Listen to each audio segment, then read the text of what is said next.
Hi everybody, it's Tom from Vehicle Visionary. I hope you're having a great day. Today we're at Holmes Honda to answer the question, is the 2023 11th generation of the Honda Civic starting to gain popularity with the general public? If you read the comments section, well, you might be able to figure that out. Let's see exactly what this car is all about. I know a lot of people, when a new vehicle comes out that's fully redesigned, they either love it or they hate it, but often over the course of time, that changes to people saying in the comments section, at least based on what I've seen in a lot of my videos, are starting to say, you know, that car's growing on me. At first I didn't like it, but now I do. I even had experience with that myself many years ago with a vehicle that I bought personally. This is the EX trim level, lunar silver exterior, black interior. And if you're wanting to know more about this vehicle, check out the link down in the description of the video. When we take a look at the overall exterior design of the 23 version of the Honda Accord, well, it still looks like an Accord to a great degree. I know a lot of people say that it looks like a Ford Taurus from years ago. Tell me what year you are actually talking about. I'm curious to know, because I know some people say that it looks like an older generation as opposed to the previous generation. So here's what we have. We're gonna have LED daytime running lights, a very nice look here. You can see the difference in the overall headlight design, the blinker, everything looks different. I think it looks a little more modern than maybe we had in the previous generation, but tell me what your thoughts are. We do have the nicely integrated front air curtains right here on the front end. We're gonna have that obviously on both sides.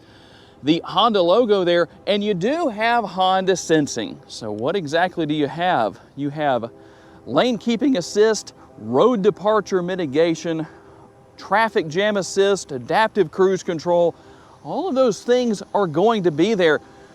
And a little bit more squared off look as far as the overall front end design goes, but it's not so squared off that it really loses its character lines. It still looks nice, everything flows nicely, it still has a very sporty look to it.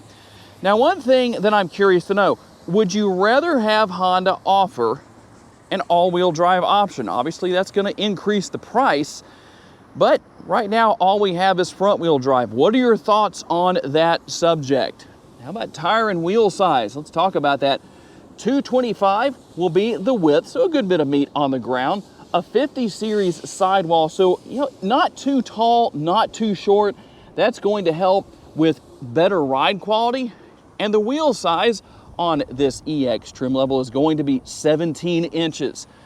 And I know a lot of you have questions that you like to have answered. The first one, we'll take a look at the body colored mirror caps. We're gonna have the power adjustable heated but manually folding side view mirrors, and does not have the turn signal indicators built in. I know a lot of people like to have that, but not here on this trim level, but you will find remote start. Those are two main things that I know a lot of you ask about. Does it have remote start? Does it have the turn signals built into the side view mirrors? That is a smart key, has the walk-away feature, all that good stuff is here. And if you notice the window tint, that was actually added by Holmes Honda, so that actually isn't factory tint. And we'll finish things off here on the rear with a very nice look as far as the taillight design goes. A lot of people would say with the the 10th generation that the taillight design looked like a crab claw or like a stapler. Definitely don't have that here. And overall, a nice look. Now, there are a couple of engine options available under the hood depending on trim level. If you want the non-hybrid version, this is what you're going to get. Under the hood is the 1.5 liter direct injection turbocharged 4-cylinder. It makes 192 horsepower and 192 pounds-feet of torque. It is mated to a try it before you knock it, very well behaved single speed continuously variable transmission, or CVT. Now, if you go with the hybrid powertrain, you're going to go up to 204 horsepower, but that's not the big difference. The big difference is the torque number that comes in at 247. Those cars are actually a lot of fun to drive, but these are too with the 1.5 liter. And you still have solid gas mileage numbers. 29 city, 37 highway, 32 combined, and Honda says you should use 3.1 gallons of gas for every 100 miles you drive. And something that I thought was rather interesting here, trying to open the trunk with the remote.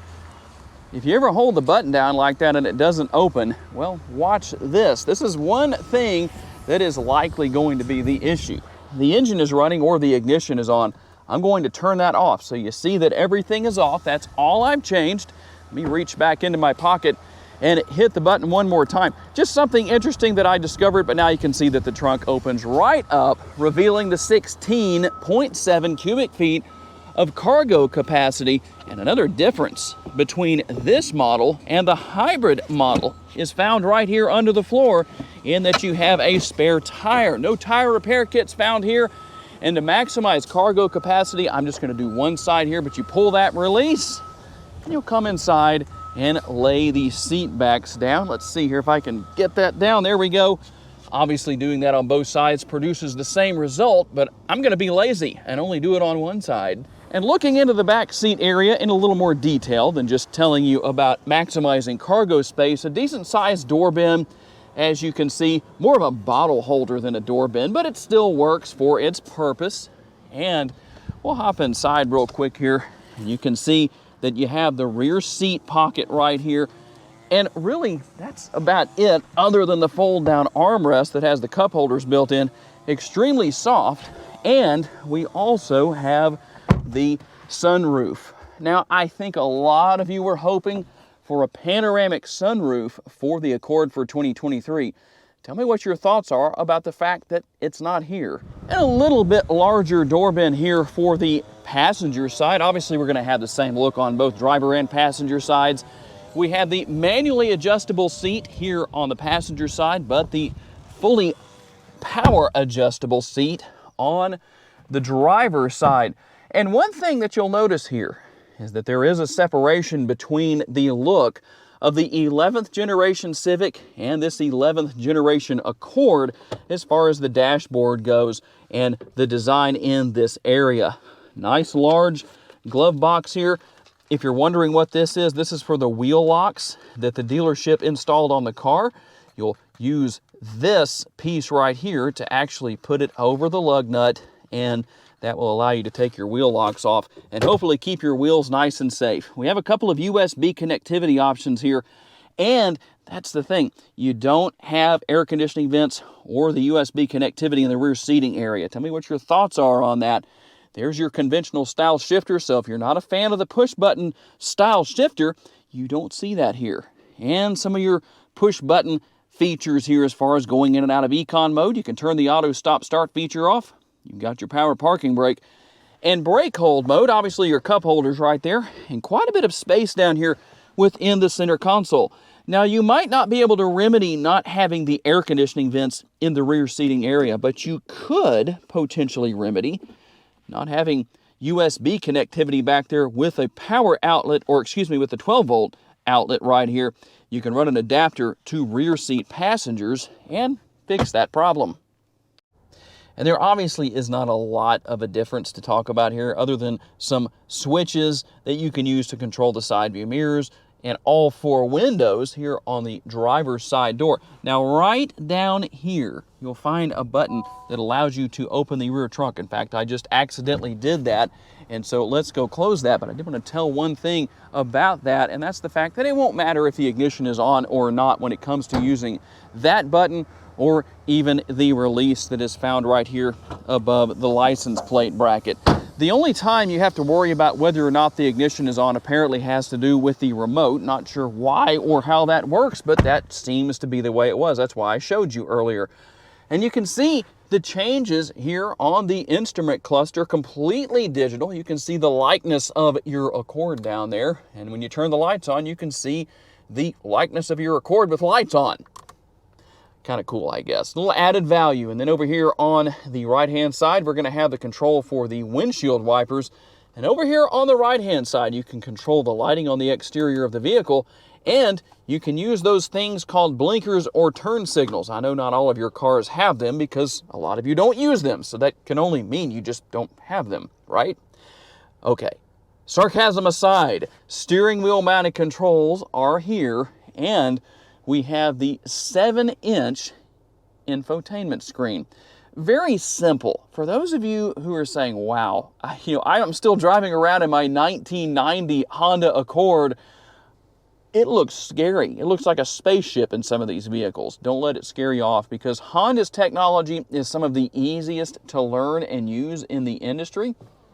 You have the backup camera with the multi-view backup camera, and never mind that flashing effect that you see, that kind of a glitch that has to do with the shutter speed of my GoPro. People do ask about that, so I apologize to those of you who already know and have to hear about it again. But here are your 3 different views. You have a lot of advantages to all 3 views. Very easy to deal with.